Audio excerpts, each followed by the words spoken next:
Bonjour à tous et bon dimanche. Nous sommes rendus en ce jour au deuxième dimanche du temps de l'Avent, année liturgique C. Les textes de ce jour. La première lecture est tirée du livre du prophète Baruch, chapitre 5, versets 1 à 9. Le psaume 125. Quelle merveille le Seigneur fit pour nous, nous étions en grande fête.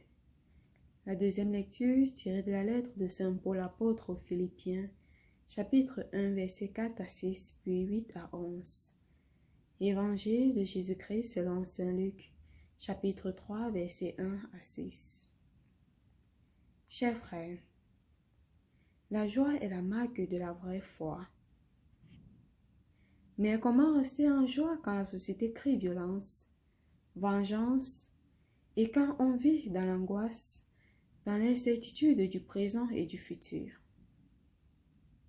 Pour y parvenir, nous devons nous engager dans une conversion véritable, une conversion qui nous permettra de casser nos barrières, de combler les fossés de nos vies. Dieu seul sait combien nous en avons.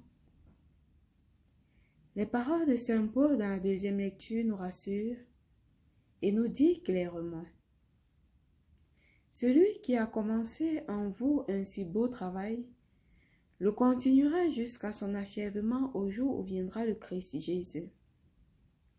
Oui, chers frères, ces paroles ne sont pas vaines, car tout ce que le Seigneur a commencé en vous, il achèvera. Et pour que l'œuvre de Dieu se réalise en vous et en moi, l'Évangile nous appelle à la conversion, qui est une urgence permanente de notre foi. Le temps de l'Avent est donc pour nous un temps de travail.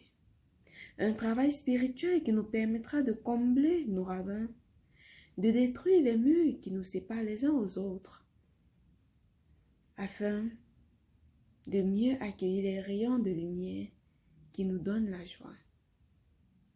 C'est donc ainsi que nous parvenons clairement à voir chacune des merveilles que le Seigneur accomplit dans nos vies. Oui, chers frères, en ce temps de l'Avent, ouvrons nos cœurs à la conversion.